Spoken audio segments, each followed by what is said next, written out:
সালাম আলাইকুম। নির্বাচন ডাকসু জাকসুর শেষ হলো। এখন আপনাদেরকে কিছু কথা বলা জরুরি। আসন্ন সংসদ নির্বাচন আছে। সেই নির্বাচনে বিএনপির অবস্থা কি হবে, তাদের অবস্থান কি হবে, তাদের দলীয় যে পলিসি সেটা কেমন হবে, সে বিষয়গুলো নিয়ে একটু আলোচনা করা দরকার। আমরা গেল 5 তারিখ থেকে 5 আগস্টের পর থেকে যদি নাকি বিএনপির সভা সমাবেশ বক্তব্য স্লোগান এগুলো শুনি, তাহলে মনে হবে যেন একটা আওয়ামী লীগের স্লোগান শুনছি, একজন আওয়ামী লীগের মানুষের বক্তব্য শুনছি। মাওলানা ভাসানী বলেছিলেন যে দাদারা যখন তোমাদের প্রশংসা করবে তখন তুমি বুঝবা যে তোমার দেশের বিরুদ্ধে গিয়েছ। আপনাদেরকে আওয়ামী লীগ এই হেরে যাওয়ার পরে আওয়ামী লীগ যে পরিমাণে অনুশোচনা, যে করুণা দেখাচ্ছে আপনাদের প্রতি, এটাতে বোঝা যাচ্ছে যে আপনারা এই দেশের বিরুদ্ধে অবস্থান নিয়েছেন। আমরা এই ডাকসু নির্বাচনে সরাসরি কোনো দলের পক্ষে যেতে চাইনি। ডাকসু নির্বাচনের আগে আপনাদের যে ক্যাম্পেইন, এই গেল 1 মাস ব্যাপী, এই ক্যাম্পেইনে আপনারা একটা জিনিস পরিষ্কার করেছেন যে এই দেশকে আপনারা আবার সেই আওয়ামী লীগের মতো বিভাজনের রাজনীতির দিকে ঠেলে দিতে চান। আমার তো ভাই বিএনপি নাই, জামাত নাই, আমি তো কোনো দল করি না। আমার দল একটা, আমি আগেই বলেছি আমি অ্যান্টি ইন্ডিয়ান। আপনি সেই ইন্ডিয়ানকে যখন, ইন্ডিয়ান ন্যারেটিভকে যখন আপনি প্রতিষ্ঠিত করতে যাবেন, আপনি যেই হন, আমার বাপ হইলেও আমার যায়ও না আসেও না, আমি তার বিরুদ্ধে অবস্থান নেব। যা মন চায় করতে পারেন, মায়েরা ফেলতে পারেন, যা মনে চায় করেন, কোনো সমস্যা নেই। এই যে নির্বাচনে দেখেছেন না, সাদিকের পক্ষে অবস্থান নিয়েছে শেষ পর্যন্ত। বলি, নির্বাচনটা শেষ হওয়ার পরে আজকে 4-5 দিন হইল, সাদিক কায়েম এখন পর্যন্ত 1 মিনিট সময় পায়নি আমার একটা কল দিতে। এখন আমার এই ভিডিওটা দেখার পরে হয়তো শিবিরের জামাতের অনেকে তাকে হয়তো বলতে পারেন যে তুমি ইলিয়াসকে একটা কল দিতে পারতা। আমার সাদিক কায়েম যেই জায়গায় আছে, যেইটা করছে, আমি এটা পছন্দ করি। সাদিক কায়েমের জন্য আরও দোয়া থাকলো, সাদিক কায়েম আরও অনেক উপরে উঠা যাক। সাদিক কায়েম যেই কাজ করছে আমি তার ওই কাজে কোনো না কোনোভাবে সহায়তাই করব। কিন্তু এই পৃথিবীতে যতদিন বেঁচে থাকবো তার সাথে আমার জীবনে কোনোদিন কথা হবে না। তার দরজা আমার কাছে, আমি বিশাল প্রভাবশালী ক্ষমতাশালী কিছু না, কিন্তু তার দরজা আমার জন্য সারা জীবনের জন্য বন্ধ। আমি জামাতের কাছ থেকে টাকা পয়সা নিয়া, শিবিরের কাছ থেকে টাকা পয়সা নিয়া তারপরে পক্ষে কথা বলিনি। এটা আমার শরীরের, এটা আমার রক্তের মধ্যে। আমি বললাম না যে আমার রক্তের গ্রুপ হচ্ছে ইন্ডিয়া নেগেটিভ। আমার শরীরে আগুন জ্বলতে থাকে এই যে মুক্তিযুদ্ধে পালছাল নিয়ে যখন কিনা কথাবার্তা বলে। এটা ইন্ডিয়া পাকিস্তানের যুদ্ধ, ইন্ডিয়া নিজে স্বীকার করেছে। পাকিস্তানিরা ইন্ডিয়ানদের হাতে লিখে দিয়ে গেছে, আমাদের ওখানে কারোর থাকতে দেওয়া হয় নাই, তারা জাতীয় সঙ্গীত বানিয়ে দিয়ে গেছে। এই ধন ফোন নিয়ে তারপরে আপনি বিশাল ফিরিতি ভালোবাসা ইস্যু করি আমি এই মুক্তিযুদ্ধের মধ্যে। এটা কোনো মুক্তিযুদ্ধ না, এটা ভারত পাকিস্তান যুদ্ধ, আমাদের এক দেশ থেকে আরেক দেশের হাতে লিখে দিয়ে গিয়েছে। এই 25-24 যে 5ই আগস্ট, এটা হচ্ছে আমাদের বিজয় দিবস। আবার যদি সেই পিছনে যাইতে চান তাহলে বারবার আপনাদের বিরুদ্ধে অবস্থান নেব। এইখান থেকে বের হয়ে আসতে হবে। আপনারা নির্বাচনগুলো থেকে মনে করেছিলাম শেখার চেষ্টা করছেন। নির্বাচনের পরের আপনাদের বড় বড় নেতাদের কিছু বক্তব্য শুনলাম, শুনে যেটা মনে হলো যে আপনারা সামনের নির্বাচনে, আসন্ন নির্বাচনেও আমাদেরকে ঠেলে দিচ্ছেন জামাতের দিকে। যদি এটা হইতে থাকে, সুস্পষ্টভাবে বলে দিচ্ছি, আমরা ঠিক আবার সেখানে চলে যাব। নির্বাচনে হারলেন, বললেন কারচুপি করা হয়েছে। ভাই, আওয়ামী লীগের মতো ডাকাতি করা সম্ভব এখানে। জোর করে যারে মন চায় তারে ডিক্লেয়ার করে দিবেন, ওই পরে মেকানিজম করবেন, সেটা হইতে পারে। ঢাকা বিশ্ববিদ্যালয় কিংবা বাংলাদেশের কোনো বিশ্ববিদ্যালয়ে ভোট কারচুপি করা সম্ভব না। ডাকাতি করে নিয়ে নিতে পারেন, রেজাল্ট নিয়ে নিতে পারেন, ভোট মানুষ দিবে, যারটা সেই দিবে, এটা ঠেকানো সম্ভব না। ইভেন আওয়ামী লীগের সময় এটা সম্ভব হয়নি, সবাই ভোট দিয়েছে, পরে যায় তাদের মতো করে একটা রেজাল্ট তারা বলে দিয়েছে। এখন কারচুপি করে তারপর আর কথা বলে আপনারা সরে গেলেন।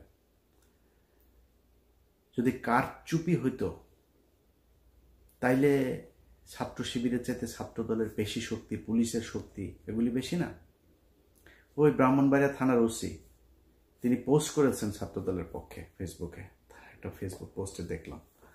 আপনাদের লোকজন তো বেশি, জামাতের লোকজন তো কম, আপনাদের সাথে পারতো না। আরেকটা হচ্ছে আওয়ামী লীগের লোকজন নাকি, চান্দা আব্বাস ভাই বলেছেন, চান্দা আব্বাস বলে যে আওয়ামী লীগের, ছাত্রলীগের সবাই নাকি শিবিরকে ভোট দিয়েছে। চান্দা আব্বাস ভাই, ছাত্রলীগের লোকজন যদি শিবিরে ভোট দিত তাহলে জগন্নাথ হলের মধ্যে 1200-র উপরে ভোট আবিদ আর মাত্র 10টা ভোট সাদিক পেত না।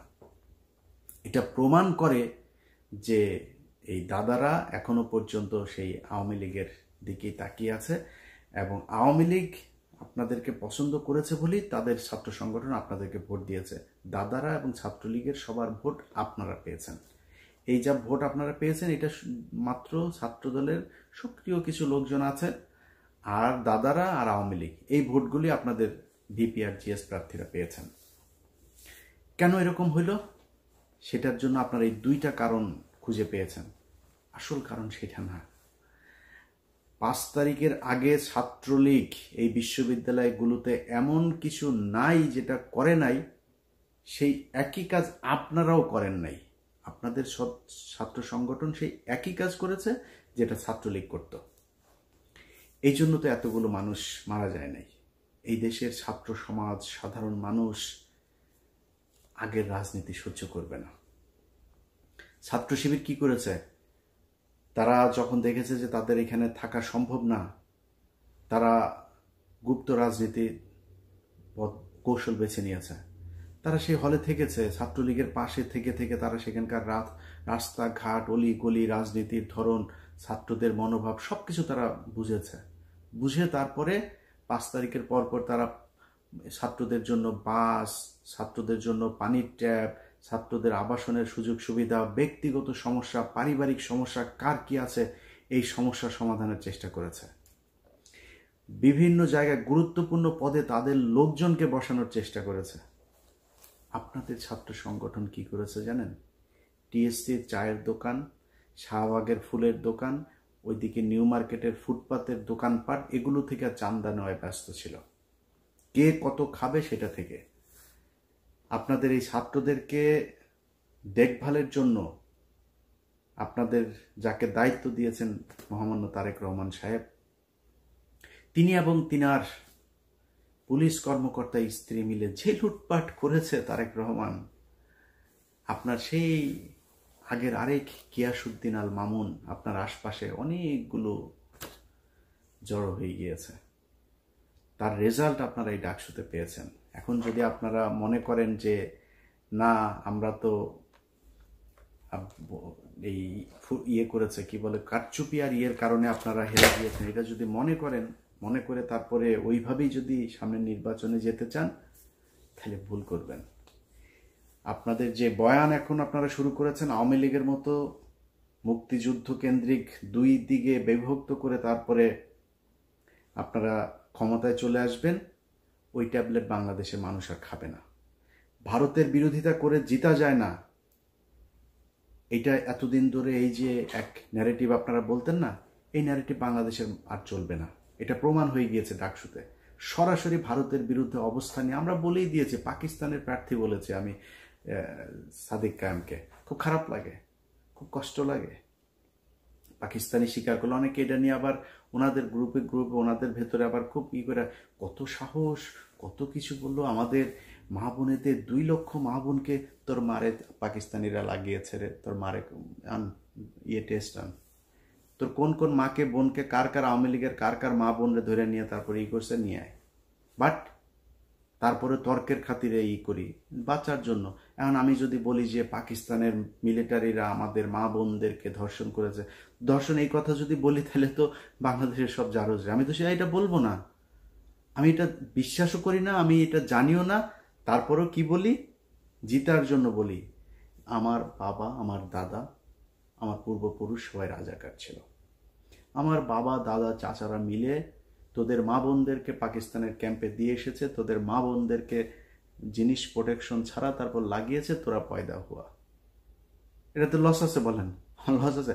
আমার বাপ রাজাকার থাকলে আমার ঘরে তো পাকিস্তানি আসে নাই, আমার বাপ তো আমার মারে নিয়ে দিয়ে আসবে না, তোর মারে নিয়ে দিয়ে আসে, তোদের মাদেরকে নিয়ে দিয়ে এসছে। লাভজনক যেটা সেটা তো বলবে, লাভ কে না বুঝে। আমি লাভজনক জায়গায় আছি, এই কারণে মাঝে মধ্যে বলি খুব খারাপ লাগে না, আরে বাবা পাকিস্তানি, আরে বেটা পাকিস্তানি, তুই যে মানুষের যে পাকিস্তানি রাজাকার বলিস, পাকিস্তানে যায় নাই কোনোদিন। পাকিস্তানের রাজাকার যাদের বলিস তারা যায় নাই, তোদের হিন্দুস্তানের রাজাকাররা সব এখন তাকে হিন্দুস্তানে আছে, সব ওইখানে গিয়ে আছে। সমস্যা হইলেই দৌড় দিয়া তোরা ওইখানে যাস সারা জীবন। তোরা হচ্ছে দাদাদের পয়দা। এই দাদারা তোদেরকে বর্ডারের ওই পারে গিয়েছিলি, তারপর ওইখানে যাওয়ার পরে তোদেরকে প্রোডাকশন দিয়ে দিয়েছে, এখনো তোরা সেই রক্তের টান ভুলতে পারিস না। তো এই দাদাদের যেই রক্তের টানে যারা এই দেশে রাজনীতি করে তাদের সংখ্যা কিন্তু কম, খুব কম সংখ্যক লোকজন এই আপনাদেরকে ভোট দিতে পারবে, যাদের ভোট আপনারা নিতে চাচ্ছেন। এর বাইরে কিন্তু আর কারো ভোট পাবেন না। অতএব ওই ন্যারেটিভ থেকে আপনাকে বের হয়ে আসতে হবে। বিএনপি যদি মনে করে যে শুধুমাত্র আমরা আওয়ামী লীগের মতো এই পলিসি খাটায় তারপরে নির্বাচনে গিয়ে পাশ করে আসব, তাহলে বিএনপিকে মাথায় রাখতে হবে তাদের অবস্থা, তাদের ভবিষ্যৎ এই আওয়ামী লীগের যা হয়েছে সেই রকমই হবে। সিদ্ধান্ত আপনাদের, সিম্পল, খুবই সিম্পল ইকুয়েশন। যেটা আপনারা মেনে নিতে চান আপনাদের সিদ্ধান্ত, আপনারা যেদিকে যাবেন এবার যান। আমরা বাংলাদেশের মানুষ, আমরা যারা কিনা এই মুক্তিযুদ্ধের এইসব এই বয়ান টয়ান এগুলোর ব্যাপারে যাদের অ্যালার্জি আছে আমরা আপনাদের এই মুক্তিযুদ্ধ নিয়ে খুব কাজ করতে চাই।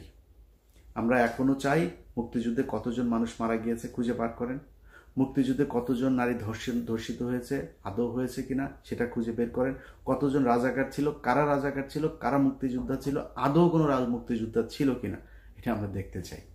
ভারত আসলো, আসিয়া তারপরে আপনাদেরকে 13 দিনে যুদ্ধ করে দেশ দখল করে নিয়ে তারপরে আপনাদেরকে বললো এই নাও তোমরা স্বাধীন হয়েছ, আর তোমরা স্বাধীন হয়ে গেল। কিসের বালের স্বাধীনতা? এটার নাম স্বাধীনতা? একজন রাজনীতিবিদকে উঠায় নিয়ে চলে যায়, ট্রাইব্যুনালে সাক্ষী দিতে এসে সাক্ষীরে উঠায় নিয়ে চলে যায় ইন্ডিয়াতে, গুম করা হয়, খুন করা হয়, ভারতীয় বাহিনী সরাসরি এসে এই দেশে কিলিং করে দেওয়া যায়। এটার নাম বালের স্বাধীনতা রে। এরকম স্বাধীনতায় হিসু করি। তোদের কাছে এটা স্বাধীনতা মনে হইতে পারে, কারণ তোরা তো তোদের তো পয়দা করে দিছে, তোদের মাদেরকে লাগায় তারপরে তোদের পয়দা করে দিছে। এই জন্য তোরা মনে করিস তোদের জন্য ওইটাই তোদের দেশ। আমার দেশ তো ওইটা না। আমি পাকিস্তানিও না, হিন্দুস্তানিও না, আমি বাংলাদেশ চাই। যেই কারণে বাংলাদেশের পক্ষে কথা বলি। কোনো দেশের, আমার যদি এখন কোনো সমস্যা হয়, জাপানের সাথে আমেরিকার সমস্যা ছিল না, জাপানের সাথে এখন সবচাইতে মিত্র দেশ হয়েছে জাপান। আর পাকিস্তানের সাথে আমার সমস্যা ছিল, পাকিস্তানের সাথে আমরা আলাদা হয়ে গিয়েছি। পাকিস্তানের কাছ থেকে আমার এখন সুবিধা পেলে আমি নিব, পাকিস্তান আমার কাছ থেকে সুবিধা পাইলে নিবে।